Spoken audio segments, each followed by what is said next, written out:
welcome to the Start the Glamping Business podcast. Today we have actually quite a local guest for me. We've got Tyson Leavitt, who is the founder of Charmed Playhouses and Charmed Resorts. Charmed Resort is a incredibly unique glamping site in Crowsnest Pass, Alberta, Canada. Again, not far from me in Edmonton. It's incredibly unique. We'll show some pictures on the screen shortly, but first of all, Tyson, I'd love for you to describe what kind of units you have, what the experience is, and why it's such a unique property. Right. Hey, thanks for having me, Nick. So Charmed Resorts was really an accidental creation of ours. It started when we started building a playhouse for my kids. I had a landscape business years ago, and I wanted to create a unique space for kids in backyards. So I created a playhouse, and that actually ended up leading to us selling a bunch of playhouses throughout North America. It's a very condensed version. Like in that timeline, we ended up having a TV show where we were filming the TV show and we were flying to celebrities' houses, athletes, high net worth individuals. And really in the first 6 months to a year of my business being created, it was just a whole new world for us. And that was done back in 2015. And so we scaled that for a number of years, but I was always missing kind of that one piece where the mass public could actually come and enjoy our playhouses. In that time, we started to grow our social media and we got quite a few followers. And quite often people would be asking us, like, what can we do? Is there a playground we can go to? How can we experience your product, because we can't afford to buy what you're building. And our playhouses went from being, $10,000 or $20,000 playhouses to $200,000, $300,000, $400,000, $600,000 playhouses. And it kind of blew my mind. So as we were doing that, I came up with the idea of doing a glamping business, which we took our storybook themed playhouses and we adapted them into a little bit bigger. We changed, the door heights, the exits, and all that, and made it a habitable structure. Got certified as a manufacturing facility for a structure like that. And we launched one cottage at a property because we had a news article coming out about us, and we were like, okay, we got to hurry and get this out before the news article comes out. And so we launched the one cottage, the news article came out, and literally within 48 hours or around there, we booked over $100,000 worth of stays in that one cottage. And so that was kind of like the eureka moment for us. Like, we knew we were onto something. We knew that people loved our storybook playhouses and wanted to experience them. And now this showed us, hey, people also would be willing to put their money behind it just to come stay in this world that we're creating. And so from that time forward, and that was I think a little over 3 years ago, we started to put a lot of focus into, okay, let's create an experience that feels like you're in our story. So when you read a book, a lot of times people, they want to put themselves right in there and they imagine themselves as a character within that story. And we decided that we wanted to build our intellectual property off of that same idea, is take these classic fairy tales, create amazing structures, and let the people who come to visit us be the characters in that story. So that's how Charmed Resorts was born. Yeah, and for those watching on YouTube, we'll flash some pictures of the playhouses up. These aren't like a shed at the bottom of the garden. They look like something straight out of a storybook. They're incredible, really. They look like something you'd conjure up in a dream, and there's no way you'd actually be able to make them in real life. But they're real. They're incredible. And yeah, it's like it's not like any glamping site I've seen. It's like you're stepping into a fairy tale. So anyone who's listening on audio, the link to Charmed will be in the description. Feel free to go on their website, and I think it really helps kind of contextualize what we're doing, what we're talking about, and exactly why one news article can generate $100,000 of booking, because it's kind of self-explanatory when you see just how good these units are. Before we dive too deep into Charm Resorts, I do want to ask you, and I'm sure you probably can't say yes to this, but could you name any celebrities that you worked with when you were selling the playhouses? There's a couple that are pretty well known out there that we've done it because they were on our TV show with us. I mean, we got one of my favorites was Steph Curry, right? Nice. That's a ball with all of his kids' signatures and his signature on here and his wife. So Steph and Aisha Curry were really cool. I'm a big basketball guy, so that was really fun. Jason Day, the pro golfer, stuff from him. Ali Landry. Any Oilers? No Oilers yet. Tell them to call me. We did do something for Theo Fleury, a Flame, and Jonas Brothers, Kevin Jonas, right? We did playoffs for Kevin Jonas. So, and then there's others that I can't talk about, but I absolutely shake my head that I'm walking through their halls in their houses, and it's been a wild ride, to say the least. Yeah, and again, please do, if you're listening to this, go in the description and click on the website link just so you can see the kind of units that we're talking about. And I'd like to ask you, you've got 11 units, I believe, at Charm Resorts. Do you have a particular one that's particularly close to your heart that's your favorite? So we actually have 16 out there right now. 16. Yeah. So, and we're building one right now in our shop, at my shop. We're building our next one for our new resort, which is Rapunzel Tower. But yeah, if you ask me what my favorite is, man,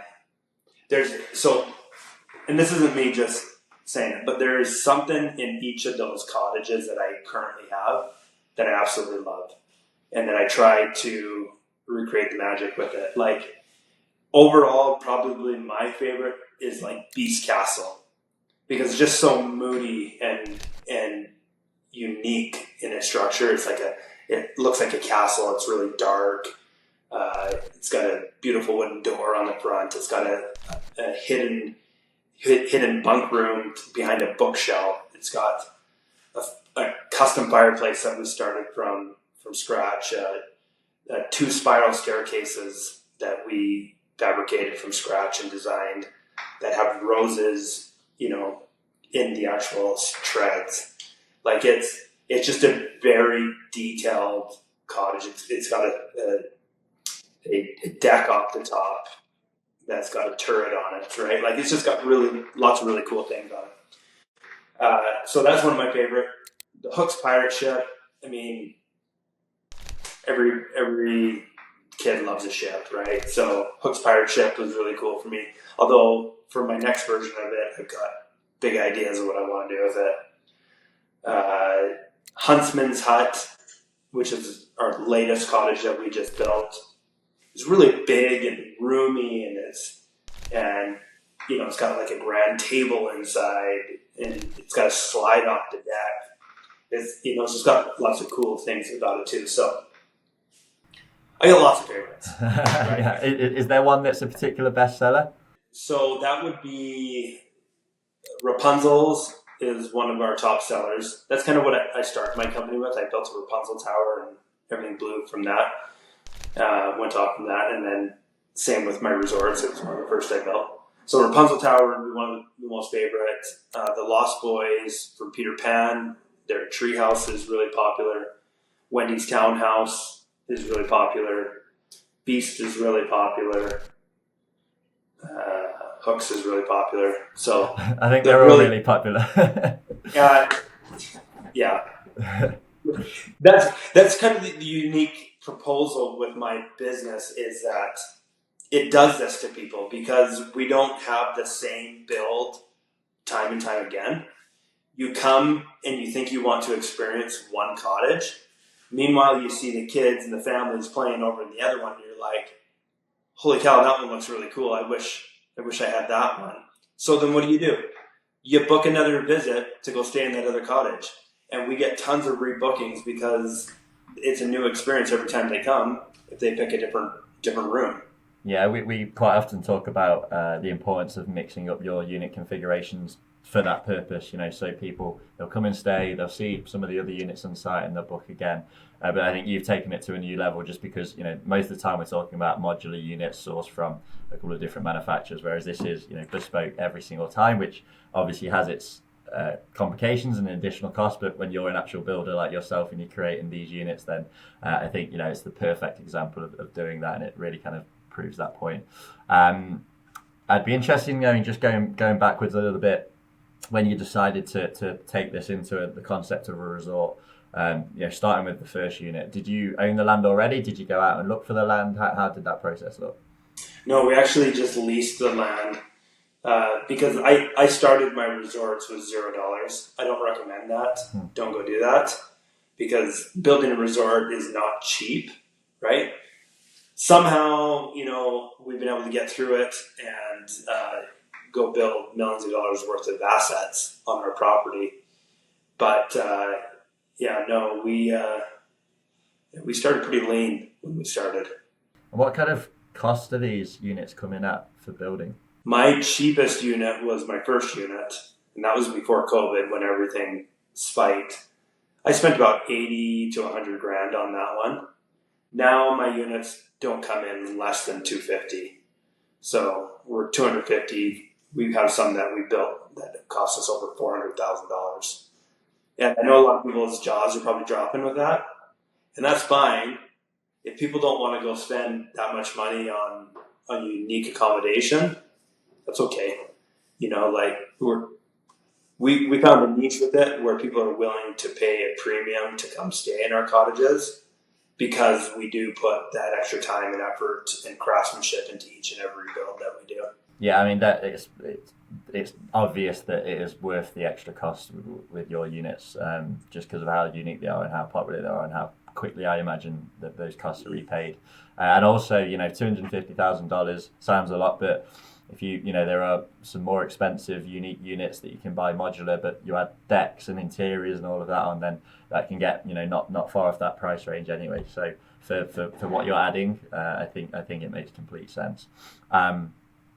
I'd be interested in knowing what your typical guest profile is. Obviously, with the kind of enchanted fairy tale prince and princess kind of aspects, I presume it's mostly aimed at families. It's pretty wide range, actually. We get a lot of trips, just like women trips, for bridesmaid parties or just getaways. We get a lot of grandparents who will come and who will have their grandkids come with them. We have single travelers who want to go write books, who want a creative space.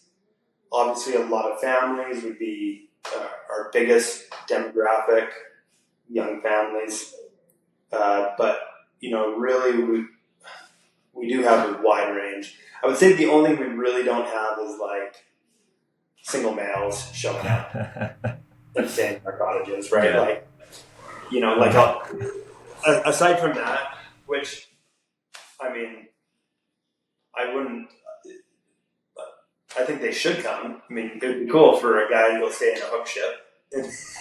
I've done it. But then again, I built it and I own it, so. I'd probably check their background if they did. Everyone's welcome at our place, right? But it's a great place. Like, if you want to be creative, and you like creative or craftsmanship, come on out. Yeah, and I'm also interested in knowing as well, because you're in a part of Alberta which you're not far from the Rocky Mountains, which is obviously a big tourist attraction for international visitors, and obviously a lot of people from Edmonton and Calgary will go there. Crowsnest Pass is it's beautiful, but it's not quite Banff, for example, in terms of name recognition. So do you mostly get your visitors from Edmonton, Calgary area? Is it international? Do people come to Crowsnest Pass specifically for you?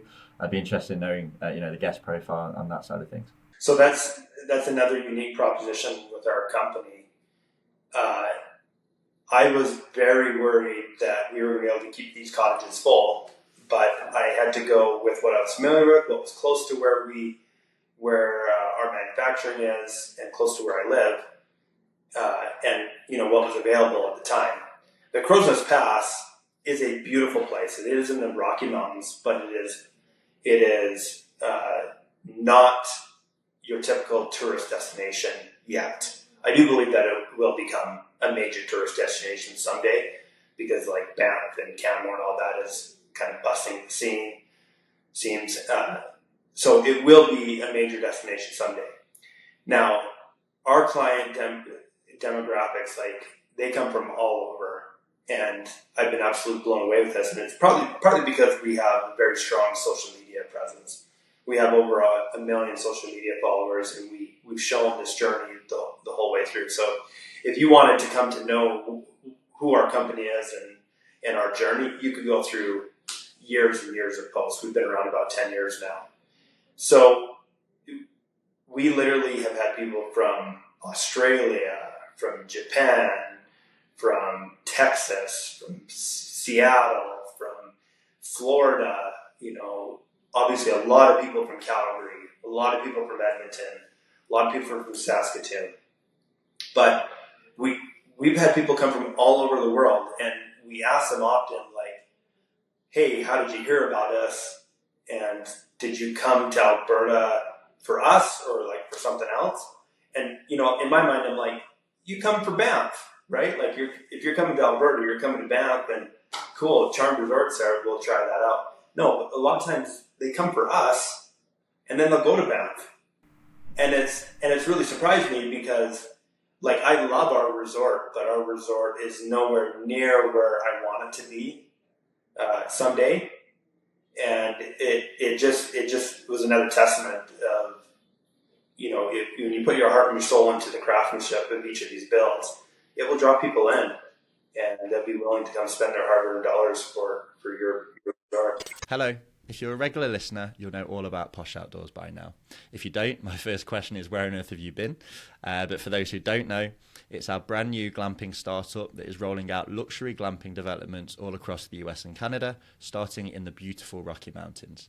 And the best thing is, you can now invest in Posh Outdoors and have a piece of the pie. Full details are in the description, but here's Ben Wolf, board member at Posh Outdoors, explaining why he's bullish about the opportunity. And for context, Ben sold his 11-unit luxury glamping operation in Fredericksburg, Texas, at a valuation of $7 million after just 14 months of operations. And yes, that's just 11 units at $7 million. It's safe to say he knows a thing or two about luxury glamping, and that's why it's so good that he's on the board at Posh Outdoors. If you want to learn more about investing in Posh, then check out the link in the description or email nick@glampitech.com. But without further ado, here's Ben explaining why he's bullish about Posh Outdoors. I joined the team at Posh because, I believe in the team. I wouldn't join a team if I didn't believe in the founders, who obviously have had successful exits themselves. Yourself with your audience in the glamping space and the experience that you bring. Obviously Ed Hayes as well with how much experience he has on the distribution side, and the units themselves and how much know-how he has there. The other side of it is, I think that the revenue share model is pretty interesting and unique, and I think it solves a big need. I think one of the biggest needs in the glamping space is capital and sort of the ability to get these units up and running. And so if you can partner with people that have amazing pieces of property and raise that capital and deliver those units, then I think there's, obviously, like I said, more than enough demand. Interesting. Yeah, two things there is, one, I agree. I think the areas outside Banff and Canmore, which are, as you say, they're the big names, but they're also bursting at the seams. I think that there is going to be growth in tourism in those areas. That's why we're going big on Kananaskis for a project that we're doing, and there's money going into it. There's development plans going into it outside of those areas. So absolutely, I think it's a good long-term play. But also, I think that really speaks to the power of glamping as kind of an attraction in itself. If you get your marketing right, you get your social media messaging right, then you can become the destination rather than just being in a destination and hoping that people going there anyway will come to you. We were looking I was originally looking in a place called Golden, which is on the western side of the Rocky Mountains, and it is a good tourist location anyway. It has a good tourist market, but we were thinking, how does it compare to Banff, Canmore? Then you think, well, if your marketing's good enough, if your branding's good enough, if you get the word out properly, then people will come specifically for you. And I think again, your Charm Resorts is kind of at the extreme end of that scale, just because you have such a unique offering.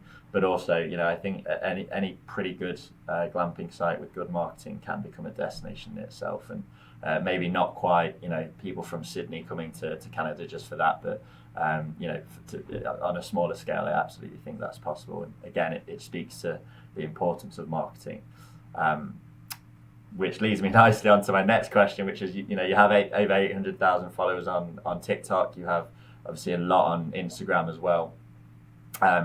Do you, again, your product kind of speaks for itself with its marketing? You've got some unbelievable things that are always going to get a lot of engagement, but still, I imagine you have a pretty kind of good idea of how often you like to post, the kind of content that you like to post, the kind of content that performs well.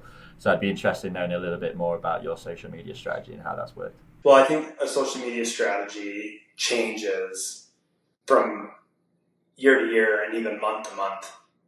Like that what people want and what people are consuming varies so wildly, and what the different social media sites are willing to push changes too.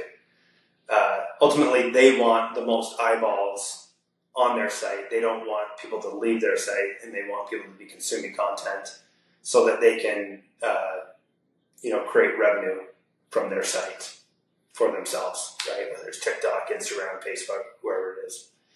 So our strategy is constantly changing. We try to test things and then look at the analytics of it to see how it's doing. But ultimately, when it comes down to our content, I think that it needs to be relatable and relevant for people. I know our structures are unique, but our structures stand alone if we're like, hey, come buy our structures, come experience our structures, blah, blah, blah. If that's our messaging constantly and we're selling to people are so used to like being marketed to that they're just like, swipe, right? You got a fraction of a second to get their attention. And so our messaging really is just about, we want to entertain people, we want to educate them, give them some sort of value for them consuming our content. And so, and a lot of times, like the playhouses or the resort is a secondary item, right? Like that's in the background. If someone's watching my video and and we pique their interest and they see our cottages in the background and then they ask questions, great, right? They'll do a deep dive on us to go find what we're doing.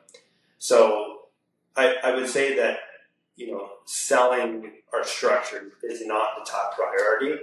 It is more speaking about our journey, what we're doing, how we got to where we are, where we're planning on going, and see if we can add value for people that way. Yeah, I mean, I've just made a note there because I think it's a great idea, really. Is obviously, I'm sure there are plenty of posts on your feed where the unit is the main attraction, but also you can catch people's interest without pushing it at the viewer, as you say, standing in front of the unit, talking, and obviously the viewer sees it in the background and it serves the same purpose, but it doesn't feel like they're being sold to. I think that's really smart as well.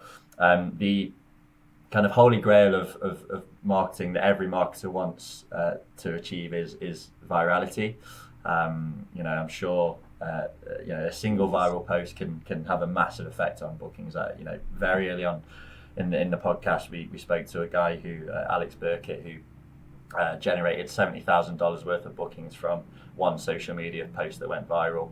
Obviously, your news article when you first launched Charm Resorts generated over $100,000 worth of bookings. So it really can change the picture massively. I presume you've had your fair share of viral posts. I'd be interested in knowing if there's any common patterns amongst them. So we haven't paid for any advertising. We don't have any news ads. We don't have any billboards. We don't have any Google ads. We have none of that. All we have is our social media is what we've been doing. And we've been able to book millions of dollars worth of stays just through social media. We don't use Airbnb. We don't use VRBO. We built our own booking platform with a local tech company here. So really, every dollar that comes in is either by word of mouth or through our social media, and that's been working pretty well for us. So that's what we keep digging into. It's kind of funny because we're building a glamping resort, as well as a manufacturing arm of our company. But the third thing that a lot of people don't think about is that we're building a media company, because it's the media company that drives the sales for my other two companies. And so we put a lot of focus on that and in developing our strategy behind it and the content that we create. Yeah, can you remember the most views or comments or likes you've had on an individual post? So on our page specifically, I think we're 10 or 20 million views on one of our better videos. For some of our clients, we build playhouses for a lot of people on social media would know who Chip Girl is. So we built a playhouse for Chip Girl, who in a post she talked about this being a doghouse, jokingly. And she went super viral. She has had hundreds and hundreds of millions of hits on her social media based on her doghouse. So if you just Google Chip Girl's doghouse, you will see how many places have covered that. So stuff like that's happened. Or when we built a playhouse for Riley Curry, right, for Steph's daughter, when she was so excited about that and it went viral. Or for another celebrity, right? We are constantly a piece of the news, even though we may not be the main piece of the news. We are some of that content, and we get a lot of exposure in random places because of that. Well, there's a lesson for any glamping marketers. If you want to go viral, then build a playhouse for Steph Curry's daughter. I'm sure everyone can do that. You're obviously building your own brand now, as you've said. You actually have a merch store on your website. I'd be interested in knowing if that has made any dent on your bottom line and how that's going. So when it comes to merch, that's a difficult thing to develop and to get out there. We haven't really put any focus on it. We don't advertise it. We don't talk about it. But you can't do that. If you want to go sell lots of product, you can't do that. You got to be talking about it somehow or put it in front of people. We've really been taking our time when it comes to our merch and our products, because we have a certain standard when it comes to Charmed. We want our stuff to be the best. We don't want just some cheap product that we produce and everybody can consume. We really want to be, the Rolls Royce of a product. And so we're spending our time to develop, what we believe is really great products and great merch, whether it's dog houses or side tables or headboards or, other furniture. We create that all in-house, and we're spending the time so that it's I think it'll be a large part of our company someday. Right now, it's not a main focus. Yeah. I think in a few years, certainly. If you can sell dog houses to people who come and visit the site, I mean, it just kind of bleeds into one really, and I'm sure you'll have some pretty good kind of, I think kind of 20% of your revenue coming from F&B and other upsells is good, but I think yours will be way higher than that eventually if you do that. Expansion plans. I know you've got some. Can you talk about them? Yeah. Well, we hope and we plan to have Charmed resorts throughout North America in the immediate future. Long term, we would like it to be a global brand. I think we are recognized, obviously very small globally, but we have fans and followers from all over the world, partly because of our TV show, which has aired in the UK and in Africa and South America and all over the place, right? Like Russia, it's aired all over the place. So between that and our social media, we have followers from all over the world. Someday we plan on having our resorts throughout the world too, and we're getting requests throughout the world to expand to those areas. We're obviously taking our time so that if we do it the correct way and make sure we're compliant and we've got all the legalities set up so that we don't get ourselves into trouble with trying to grow too quickly. Yeah, I'm sure we're going to see a lot more of you. Yeah, the structures are just too unique for it not to be a huge success. So I'm really excited to see how that goes. Final question that I ask every operator on here: are you happy with your decision to start a glamping business? Oh yeah, of course. I mean, we love what we do. Like we really have a lot of fun. I mean, in most jobs you don't get to go imagine something creative and then be able to just bring it to life. I have an incredible crew here where if we go create a concept for something, we can then go draft it, build it, deliver it, and install it in the matter of 6 to 8 weeks. And, you know, us being that nimble is really, really fun. And so, yeah, I mean, we love what we do. The glamping is just one part of it. You know, it's a way to get to the masses, but we absolutely love it. And I would say that the people that work here, they seem to all love it too. You'd have to ask them individually, but yeah, we really enjoy it. Yeah, and it's the least surprising thing in the world that it's been so successful, and I know it's going to continue to be successful just because the concept is so unique, and again, the units are absolutely beautiful, and they are the very definition of experiential hospitality, which is, you know, the big buzzword in the industry at the minute. So Tyson, it's been fantastic having you on. I know we'll have you on again when you have 5, 6, 7, 8, 9, 10 sites open. I think it's going to be massive, and we're really excited. So thank you very much, and I'm sure we'll be speaking soon. Yeah, thanks, Nick, and best of luck with your resorts and the things that you're doing. Appreciate it.